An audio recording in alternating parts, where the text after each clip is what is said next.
Welcome to this, the first ever edition of Pictures from Palace, Crystal Palace's new video magazine. We'll be bringing you the highlights of the action from the first 8 games of Steve Coppell's campaign in the new season, plus news and interviews from Selhurst Park. There'll be 5 editions of the magazine this season, bringing you up to date with the progress of the Red and Blue Army, all the way through to May '92. Each edition costs just £11.99 from the club shop. Before the season got underway, Palace already had a winner, in the shape of Mr. David George, seen here picking up a cheque for £30,000 from Sir Stanley Matthews, as winner of the Palace Lifeline draw.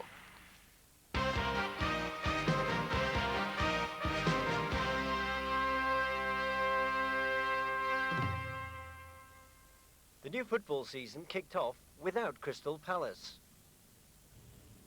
The opening day fixture against Leeds United was postponed at the 11th hour because improvements to Selhurst Park were incomplete. Training continued though, but manager Steve Coppell was angry over criticism of the cancellation. Well, I actually knew from a couple of weeks in advance that there might be a problem, so I was half prepared for that. I couldn't believe the outcry when the game was called off. It was as if we had committed some mortal sin, when in effect, just for the safety of the paying public, we delayed one football match. I know it's not the done thing, but when you have the safety of human beings involved, I think it's only the right thing to do, and I think the police made a very wise decision. We asked the league not to give us big games, our first couple of home matches, and lo and behold, the computer came up with Leeds at home, which is potentially, we have to face it, a very volatile fixture. Leeds weren't too happy about the situation. We weren't too happy about the situation. But it was only one football match at the end of the day, and it won't be too long before we catch that up.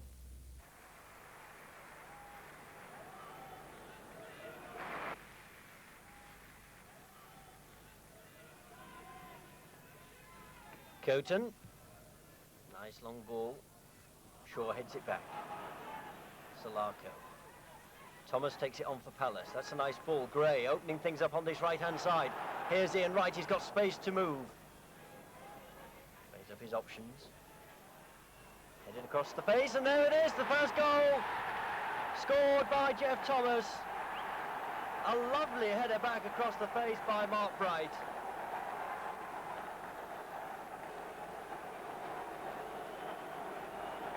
Well, they're happy.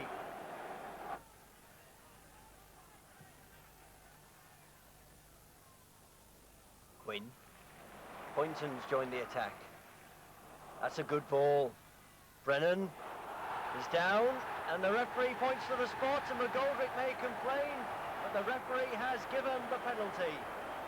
Clearly, Eddie McGoldrick unhappy about that one. The referee claims he tugged the shirt, and it's a penalty kick.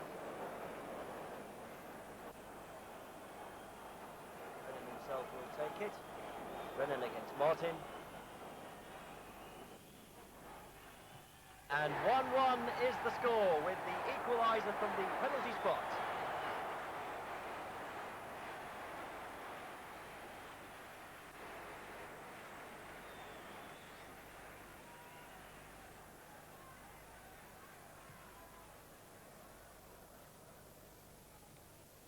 Quinn just got a little nudge on that one. It's back with Peter Reid.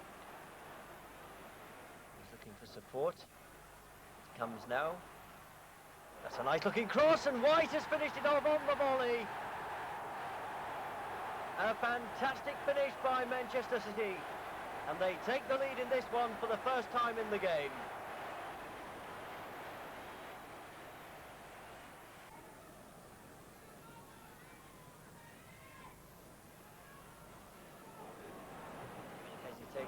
Defence there, it comes back to Salako, his cross.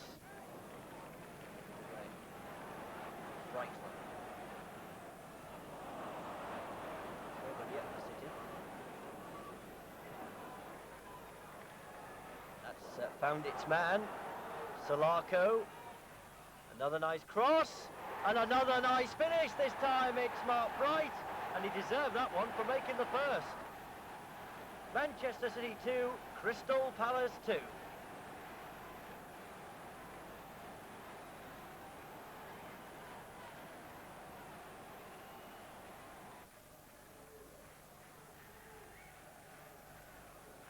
So a long way out of his area, it'll be Coton with the free kick.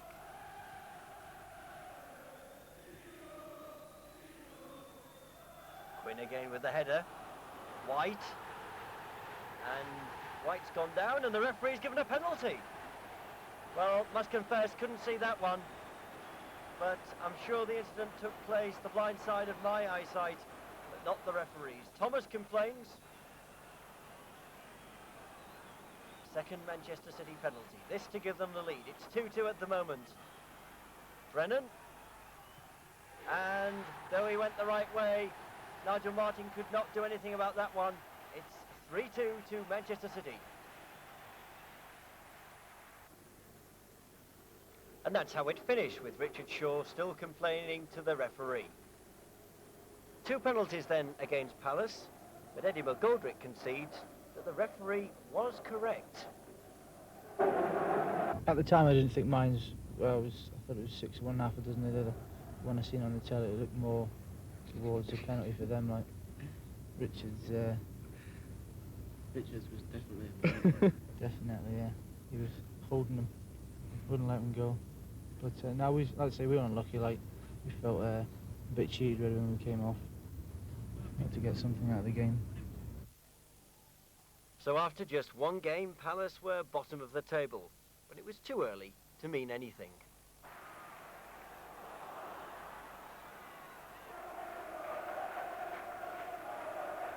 Steve are already very much in the action, taking this free kick for Wimbledon, halfway inside their half. Long ball upfield, up left, headed away by John Humphrey.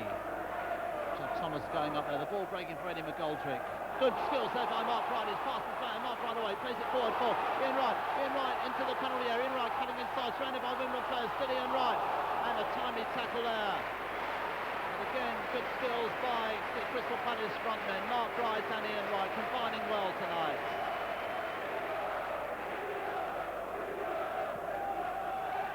Long goal kick. Richard Shaw heading away, finds John Salako, cutting inside, Roger Joseph.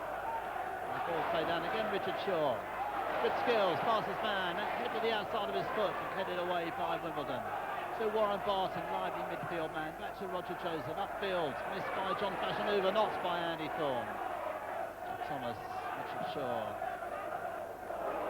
To John Salako, a bit of hesitation by Scott Fitzgerald. John Salako going for the line, trying to get his cross, and he does so to the far post. Eddie McGoldrick is there, a header. Good save there by Hastings, and Terry Phelan forced to put it out behind for another Palace corner. Good skills there by Eddie McGoldrick. Watched that John Salako cross very carefully, timed his header perfectly, headed it downwards, but Hampstead had got a cross that fits it behind for a corner. And Eddie McGoldrick still searching for his first league goal for Crystal Palace. He won't come much closer than that. Corner swung in by John Salako. Seeger's there, flicking away, straight back to John Salako. This would be good, probably have caught that. The cross coming in again from Salako, headed away by John Scales. Palace keeping up this pressure. Eddie McGoldrick again, trying his luck with a shot, that's blocked. And Wimbledon glad to get the ball away. To their solitary man upfield, Alan Court. But a foul there by John Humphrey. Warren Barton to take this free kick. To the far post, Alan Cork is there. Alan Cork trying to get a header in, and John Humphrey heading narrowly over his own bar. End-to-end stuff.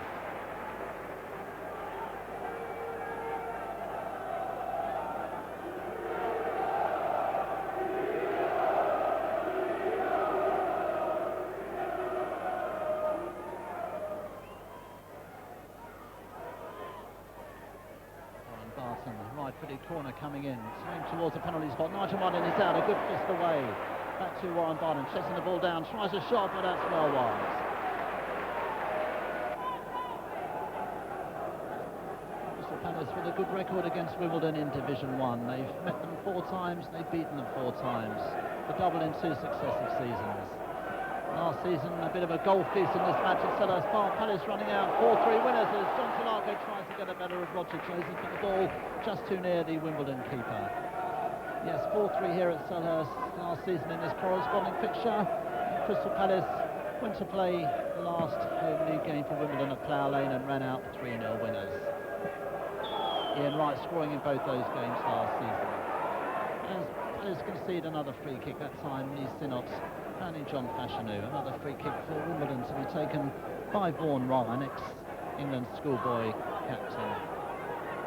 Chipping the ball in, and John Fashanu in a lot of space, playing the ball in. Fashanu's third goal of the season after just 10 minutes.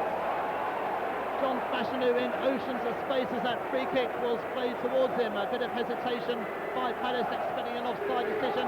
It didn't come, and John Fashanu gives Wimbledon the lead here at Selhurst Park. Wimbledon 1, Crystal Palace 0. Into the area, headed on by Mark Price, and John Salako not quite able to get there. A good header away by England B-man Roger Joseph. But again, a chance for Andy Gray to demonstrate his prowess, but decides to receive this ball instead of taking a throw. Played back out to Eddie McGoldrick. Eddie McGoldrick cross comes in, Ian Wright is there, but also Roger Joseph getting in another timely interception. And a collision there between Richard Shaw and John Fashanu. The ball breaking for Mark Wright. And urgently, the referee signals the two physios on. It did look a rather nasty collision between the two players. From our vantage point, it did look as if John Fashanu went in a bit rashly, and he certainly caught Richard Shaw. Both players then in a bit of trouble. And referees under strict instructions to halt the play very quickly when that sort of incident occurs. So an unfortunate incident then here at Selhurst.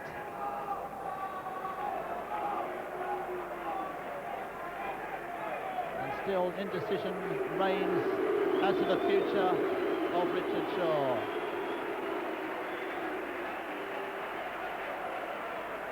Well, it looks a rather rash rather than a malicious challenge by John Fashanu, and it looks as if he's paid the price for it.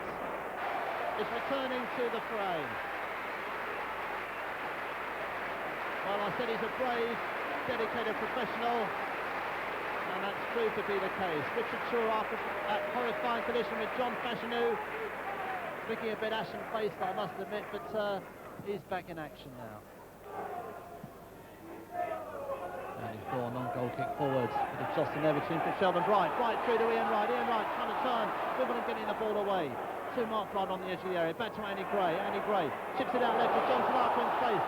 Bounces awkwardly for him, forced to take it away from goal. Back to Richard Shaw. Richard Shaw first touch into return to the action. Chip forward. And Scott Fitzgerald reading that one well, but then rather clumsily playing it behind for a Crystal Palace corner.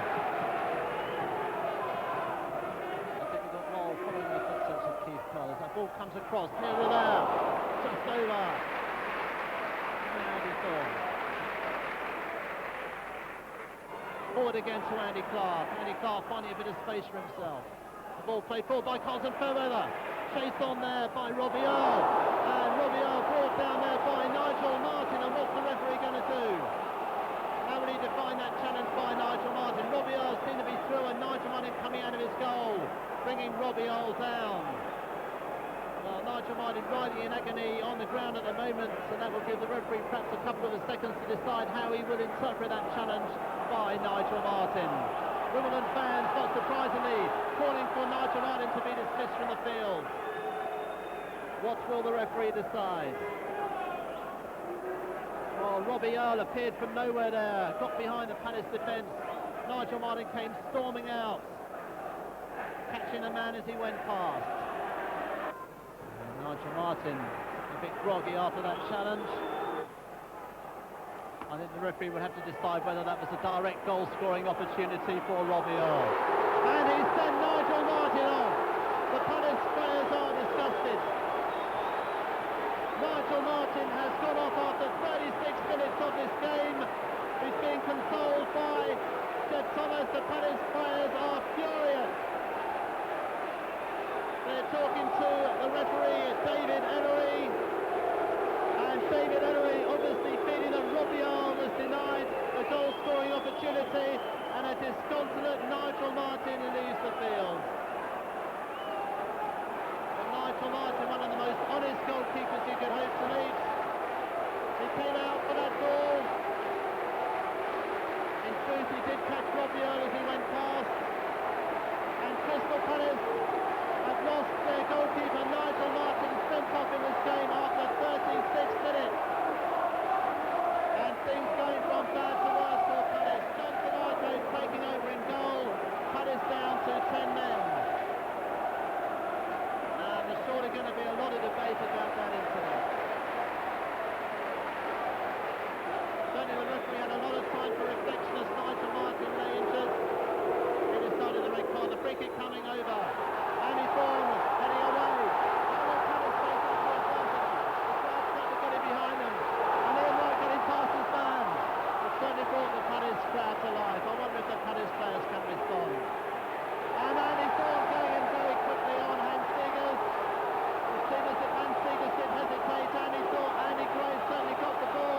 Barton, the Wimbledon corner taker, sure to aim this corner towards the Palace keeper. He does. An awful one for John Salako, fisting the ball away. Did well under tremendous pressure from Andy Clark, and in fact Andy Clark penalised by referee Elleray. Played 3 minutes of stoppage time in this opening half. Andy Gray with the throw. Looking for options. Ian Wright coming towards him, trying to create space for himself. Andy Gray finds him, trying to turn his man. Trying to run at John Scales. Gets past him, Ian Wright to the byline. Chip comes over. Hans Seeger bundled over the line. Cleared by Hans Seeger. The referee has given a goal. Palace have equalised in injury time. And Hans Seeger's a bad mistake. The ball bundled in. Mark Wright has scored his second league goal of the season. Indecision by Hans Seegers, and Palace get just the finish they wanted, equalising in injury time of this first half. Well, persistence paid off for Mark Wright. And Palace are level. Crystal Palace 1, Wimbledon 1. Playing the 6 minutes of stoppage time. And what a brave fight back from Palace it's been. And can they get another one before the break? Sellers would go wild. Chip forward by Andy Thorne. Mark Wright again heading on. Chance to right. Got the bit of Hans Seeger. Mark Wright has done it, but the referee has spotted an infringement. Can't quite see why that goal has been disallowed. Mark Wright heading the ball into an empty net. And it seems that there's been another sending off. Disputing a decision. The referee in fact seems to have given a penalty to Crystal Palace.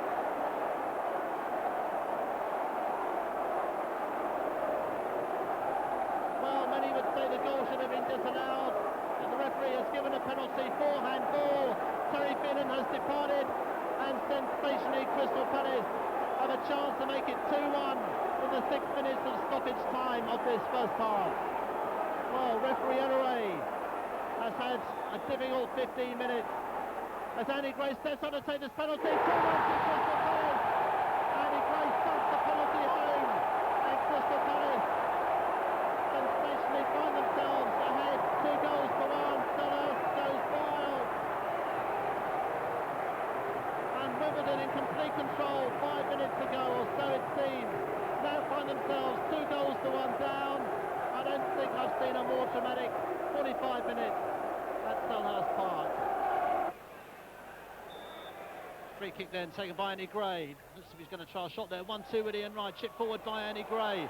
And Seeger's forced to tip over. Superb play by Andy Gray.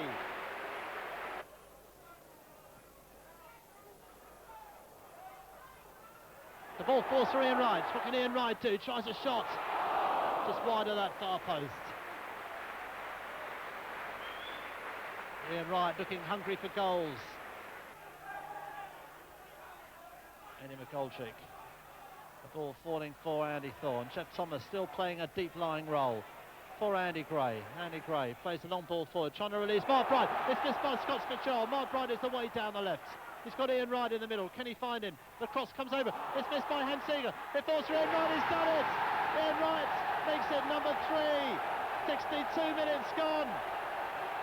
Ian Wright opens his account for the season. A long ball forward from Andy Gray. Mark Wright's cross fumbled by Hans Seegers, and Ian Wright whipped it into the net from 12 yards. Crystal Palace 3, Wimbledon 1. And Ian Wright has opened his account. He's been trending to do that for the last 10 minutes. Jeff Thomas breaking down the left. Oh, well, this is an interesting one for the referee. Vaughan Ryan has just been booked. A clumsy challenge on Jeff Thomas. And another decision for the referee to make. What's he going to do? Well, it was a bad challenge. Jeff Thomas would have been in the clear. Well, if the referee's going to be consistent, one would think that he's got to send the player off. Indeed he is. Vaughan Ryan is sent off. The third player sent off. And this remarkable game with 9 minutes left. Wimbledon are down to 9 players. Their third player sent off in 2 games. Quickly taken as well, back to Gary Elkins. Gary Elkins perhaps should have got the cross in more quickly than he did. He's eventually getting it in there. A header there, off the post, and nothing going right for Wimbledon tonight. An excellent chance there as Palace break through Andy Gray, and Robbie Earle furious with himself that he didn't make it 3 in 3 games. Excellent cross there from Gary Elkins, and Robbie Earle's header cannoning against John Salako's right-hand post and cannoning out again. Another cross coming in. Again, Robbie Earle is there. And this time it is 3-2 to Wimbledon. 88 minutes, and Robbie Earle gets his 3rd in 3 games, atones for that missed seconds earlier. Unchallenged as he rose to meet that cross on the right. He gives Wimbledon just a glimmer of hope with just over 2 minutes left. Wimbledon 2, Crystal Palace 3 is the score. A rather poor clearance though, falling at the feet of Gary Elkins. Gary Elkins chipping the ball forward, headed down, headed behind by Paul Bodin. Tense last seconds for Crystal Palace, and again the remarkable sight of Hans Seeger sprinting up the middle of the pitch, making his way into the opposing penalty area. And the ball almost finding him. Palace getting it away through Eddie McCulloch. Surely Eddie McCulloch would just hold on to the ball. And the referee's whistle has blown, and there it is. The game is over. Crystal Palace have won a quite remarkable game by 3 goals to 2. From what I can remember, it was just the ball played over the top, and part of my job is to sweep up balls over the top, and made my mind up to go and try and clear it, and I think it was Robbie Earle got a touch just before I got there, and ended up catching him. As soon as you'd done it, did you know what was going to happen next? It went through my mind, yeah, sure. I'd hurt my knee slightly, so I thought, well, the longer I can play on that, the better. You know, the more pressure goes onto the referee, but, you know, he made his decision, and that's it. I would say we are a physical side because we compete, and we are a fast-running, hard-working side. Other people's perception of that word physical is that we go around elbowing people and kicking people off the ball and tackling over the top and all this. So in view of that, I would say we are athletic. We have a couple of hotheads. We have a couple of people who do react badly. You know, I may as well name them. I'm not hiding anyone, like Ian Wright occasionally, Andy Gray occasionally. We do get people who react in certain situations, which is not good, it's not pleasing. But those people are working hard on trying to improve that reaction. I think it's just a tag we have at the moment. Arsenal had it last year. All their reactions were blown out of all proportion. We seem to be the team at the moment who are being picked upon. We shall do our best to try and toe the party line and to improve our image, as it were. But there's no way that we will duck out of 50-50 challenges or lose our competitive edge. We will do our very best to omit reactions, to omit the things that I certainly don't like to see. I don't like to see unnecessary bookings, silly tackles, silly sending offs. We will do as we have always done, or have done in the past rather, try and improve that part of our disciplinary record.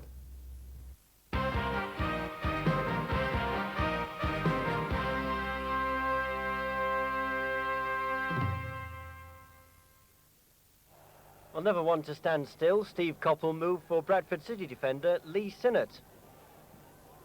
He signed for £350,000 in the summer, and he's now finding his first division feet.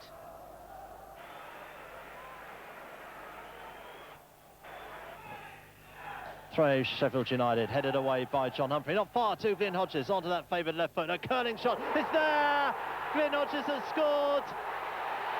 He'll be delighted he scores against his ex-club.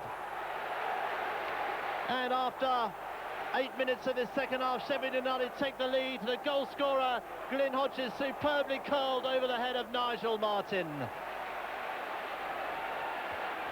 53 minutes gone, the score. Crystal Palace 0, Sheffield United 1. Back to Hoyland. United have players up here. Cross coming over from Bryson. Hodges there at the far post, heading towards Martin when perhaps He could have headed it square. United putting a lot of numbers in attack now. Palace's turn of break as United players get back. Eddie McGoldrick trying to force his way through, finding the overlap in John Humphrey.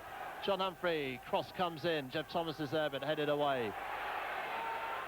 Andy Gray trying to go through on his own. Might break for Mark Bright, it has. And a chance here for Mark Bright, brought down by Simon Tracy, the referee waving play on. Well, Mark Bright so nearly forcing his way through. The shot scrambled away and then Mark Bright bundled over, but no penalty given. United's turn to break. Ian Bryson against Richard Shaw. Bryson getting there before him, good dummy. Mendonca and Little John in the middle if Bryson can find them, but he's being held up by the Palace defender, and eventually John Salako mopping up.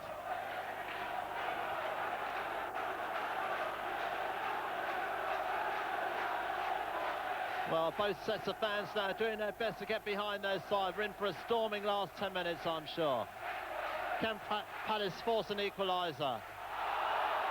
Ian Wright going down, a rather late challenge there by Charlie Hartfield.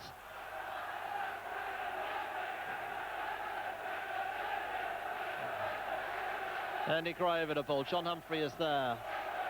And Andy Thorne going up to join in the throng of players on the far post.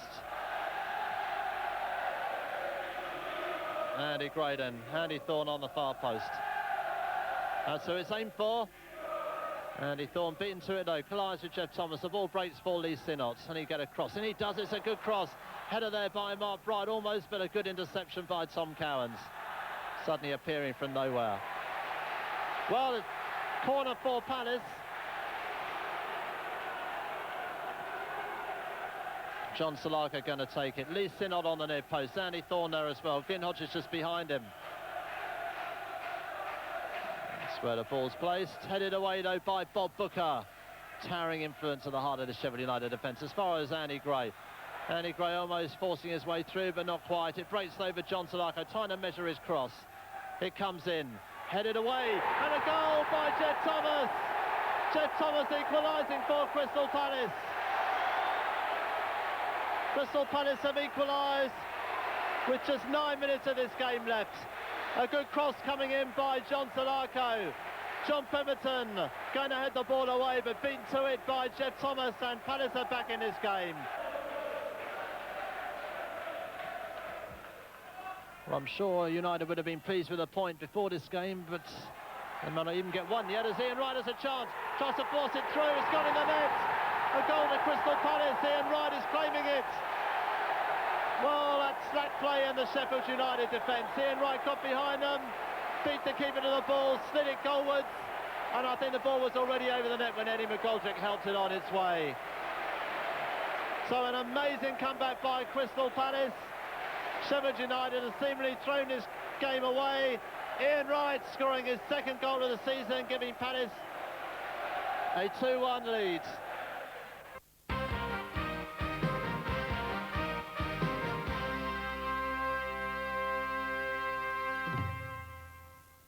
I've taken little satisfaction from any of the games so far. To come back in the Wimbledon game, I think, was, from a character point of view, a great performance. To be at a stage in any game where you are 1-0 down, having had your goalkeeper sent off, and to come away from that game with 3 points is exceptional from a character point of view. The 10 players have played well in exceptional circumstances, but certainly from an 11-man game, I don't think we have fired particularly well. Even Aston Villa, which was one of those sort of pleasing away victories, I felt as if we started, the first 45 minutes was probably our best football for a long time, but then we let ourselves down in the second half and just hung on, and you can't have that mentality if you're going to be a top team.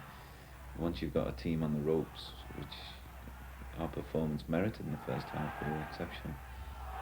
Once you've got teams in the ropes, you really have to finish them off, and perhaps we haven't got that killer instinct yet, perhaps we haven't got the belief in ourselves yet, but it's something which must come if we are to be at the top end of the table.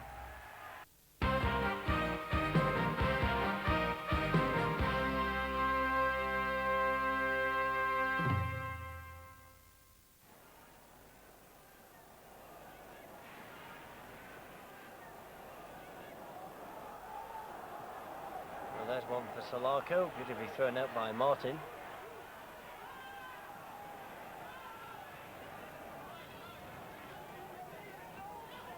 Shaw's come to help. Some movement, Thomas knocks it on. This is one for Ian Wright to chase. Ian Wright across round the back, and he goes down under the challenge there of Harper, and it's a penalty kick to Crystal Palace. The Sheffield referee, John Kirkby, ruling a penalty straight away.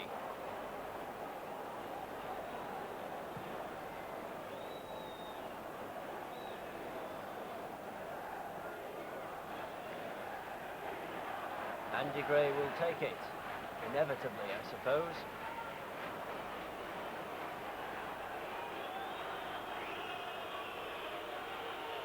Andy Gray against Neville Southall. Big man to blast it. And under the body of Southall it goes, but it makes it 1-0 to Crystal Palace. Andy Gray.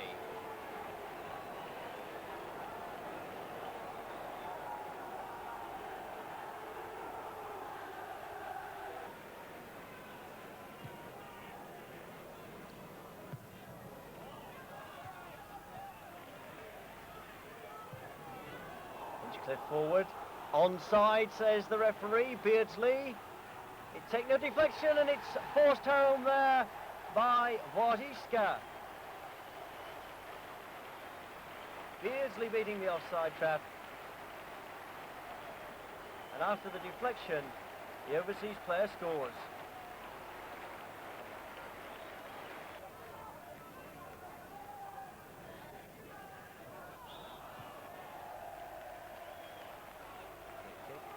To throw it, says the referee, on this near side. And, well, Ward went down severely there, but surely he ran into Andy Thorne. Surely he did. Thorne's going to receive a caution from the referee. In fact, that looks pretty... That's a sending off. John Kirkby has sent off Andy Thorne. Well, I think that the Palace man is unfortunate. So Crystal Palace are down to 10 men.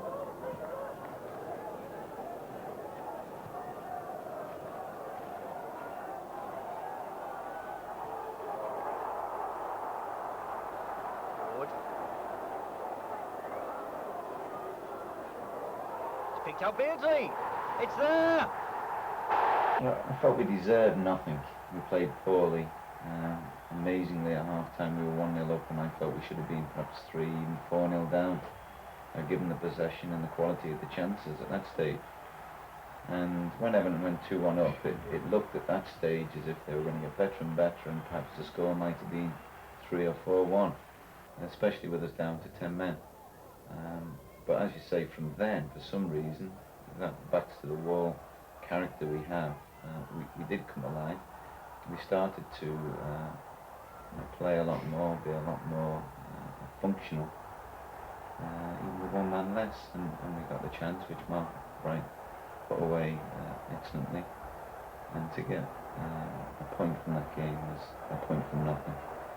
Very commendable for their attitude.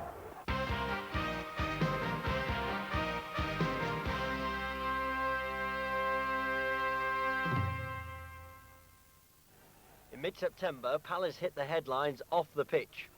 Comments made by Chairman Ron Nodes on a Channel 4 programme about black players attracted a huge amount of media attention. It makes you think sometimes whether you should speak to the press, because they only pull what you say to bits. And Ron Nodes said a few things which I'm sure he now in the call light today perhaps regrets. But there's an issue out of nothing here. How anyone can accuse this club or anybody within this club of being racist with our record of employing black players is ridiculous.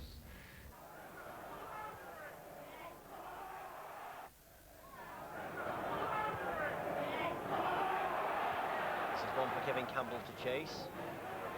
Big Kevin Campbell. And he's got it in! Well, unfortunate there for the Palace keeper. Perry Suckling will be disappointed.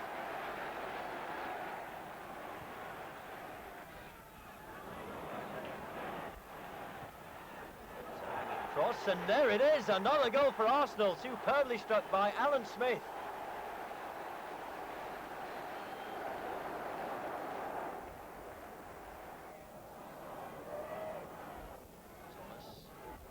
Takes the 1-2, Mickey Thomas. 3-0, and Arsenal are beginning to look like champions. Mickey Thomas, the scorer.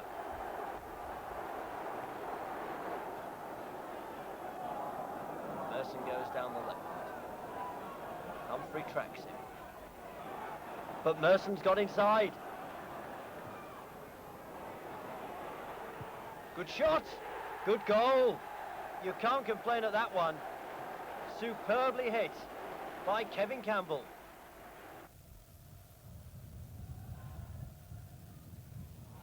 Here's Big Mark Bright. He's got a chance, and brilliantly finished. It's too late, really. Certainly in the context of this game, but it's 4-1.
Seemed to be a bit of timing there, but Eldon come away with it.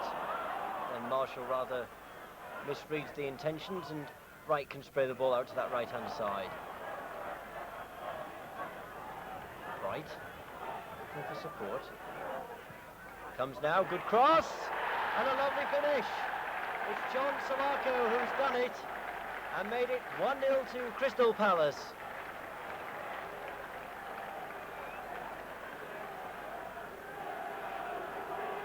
Certainly enjoyed that, the Palace boys. It was Humphrey with the cross and Salako with the finish.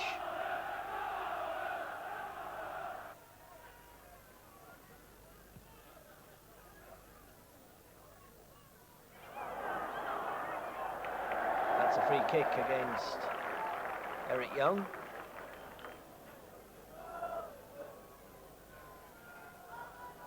Holden over it. So to Brian Kilcline.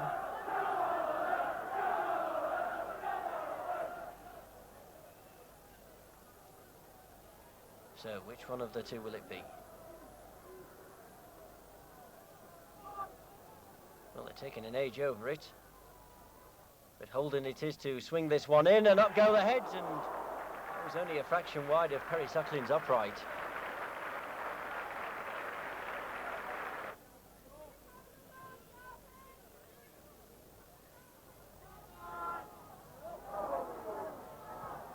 Good skills. Right. Hanging in the air. And just over the bar.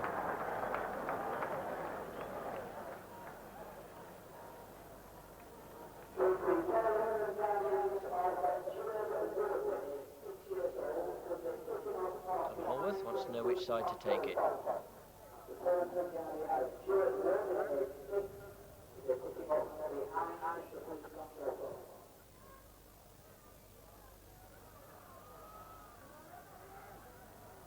Sharp.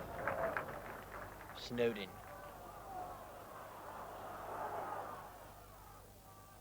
Headed away well. That one was a bit of a hit and hope, but it's got Holden in at the far side. Rick Holden. His cross. Headed in, and Suckling plucks it out of the air.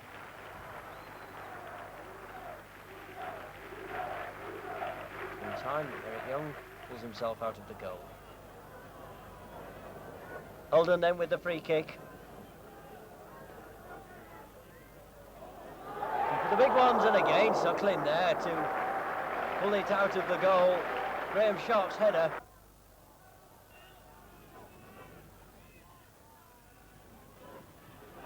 Couldn't quite drop for Palace. Sharp.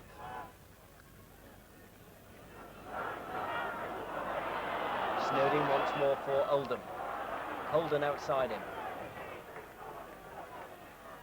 Milligan's made a good forward run, but he can't be picked out. Marshall's offside. I'm sure the referee will play it on from Suckling's hands.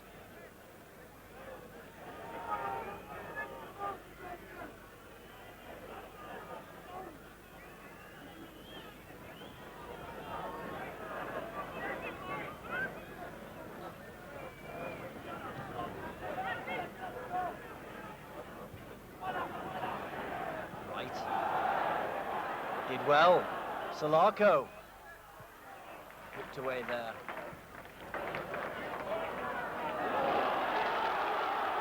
Here come Oldham. Marshall. Holler. Oldham once more. He's been a lively character in this half, and Sharp, but he miskicks it, but it could come to Marshall, and it's there!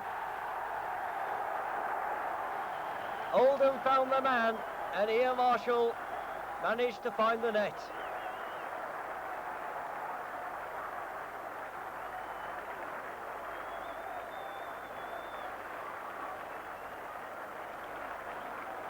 So we're all square at one apiece.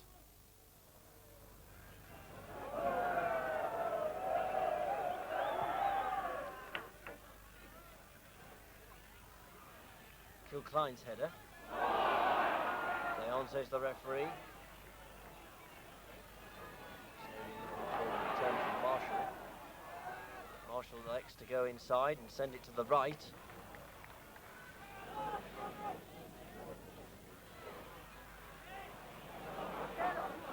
Barrett, who is lost out there, and there could be trouble for Oldham with a 3 against 2 situation with Ian Wright. Can he finish? He can! Oh, what a marvellous finish. What a terrific finish from Ian Wright to give Palace the lead once more at 2-1. He really is in a class apart in these situations. A tremendous finish.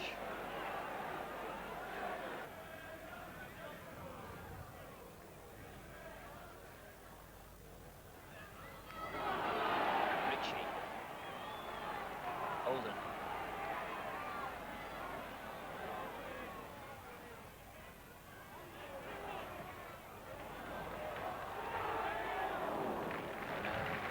Clean contact there for the Oldham forward coming in. It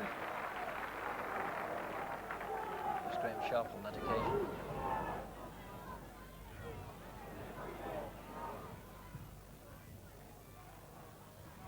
He's back across the face, looking for Kilcline. It can't drop to Ritchie. Back by Haller. Marshall's in space. Suckling, good save, but it was only really half hit by the Oldham forward.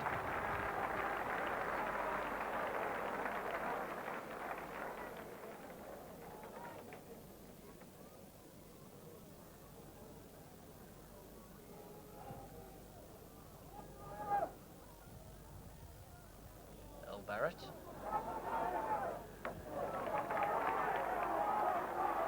There's one for Holden to take down the line.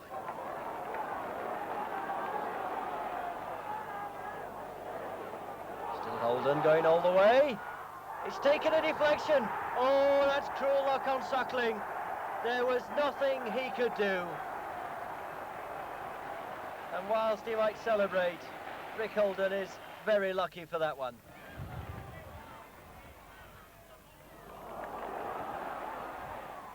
shot. There.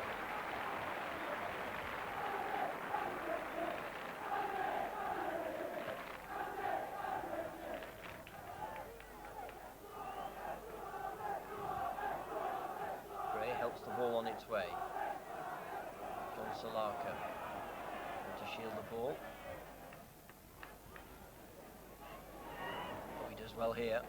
Yes, and again he could get the cross in, but it's whipped away for a corner kick.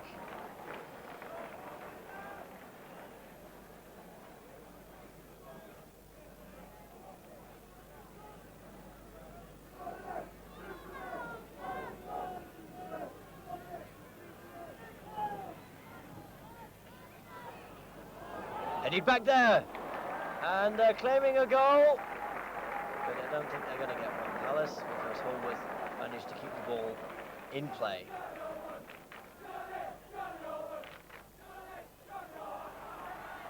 Ritchie, Marshall, sizes a shot up, wasn't very far over.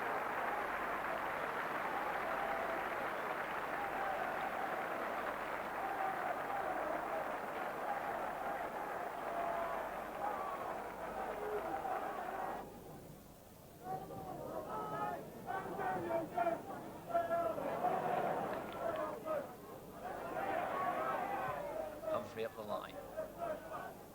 Kilcline heads it on. Sharp. He's got two men square, but that's a good challenge.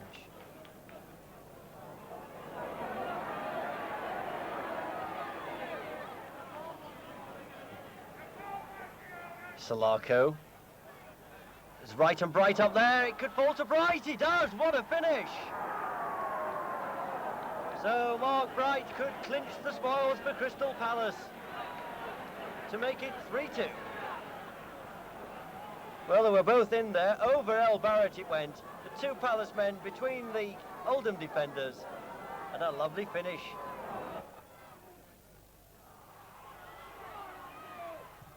Ritchie. Threw away by Young. Bright's on the rampage once more, and again it's 3 against 2. Salako can't do anything with that.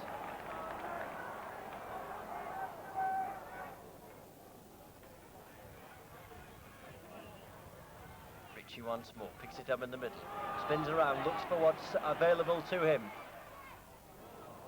but the delivery not too good. That wasn't a good clearance either, and we win it back now, and it needs a robust challenge from Andy Gray to get the ball back for Palace. That's a lovely run from Wright. That is a super run. Hallworth doing just enough, good save. Still Palace have it. Wright. But in the end, poor finish.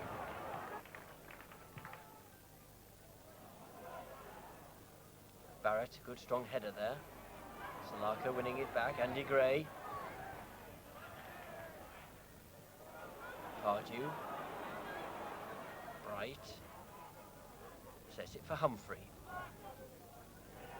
Hallworth punches it out. It's not clean though. There's an open goal there, and how Hallworth got back to recover that one, only he'll know. Palace could have done better.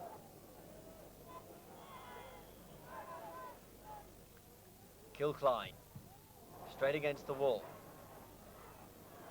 Nice turn there from Kilcline. Showing his experience there, the big man. He's hanging in there, and under pressure is Suckling.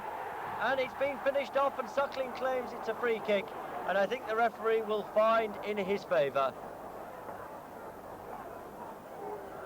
Arms all over the place there.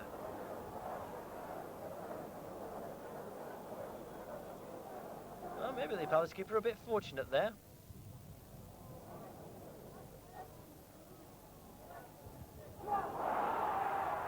Spy skills, but too intricate. Here come Palace once more. She's bright. And on there, and it's a finish from John Salako. But no celebrations because he's offside. And clearly he is.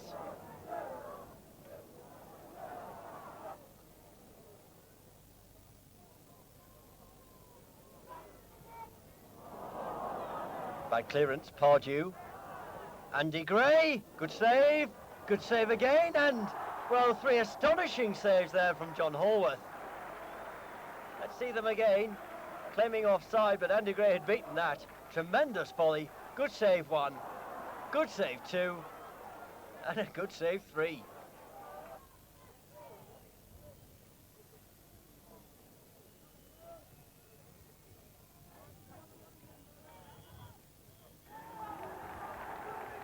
And the referee, Mr. Reeve from Birmingham, calls time on this one. A very satisfactory day's business for Crystal Palace, and in particular that man, Mark Bright, for my money, the man of the match.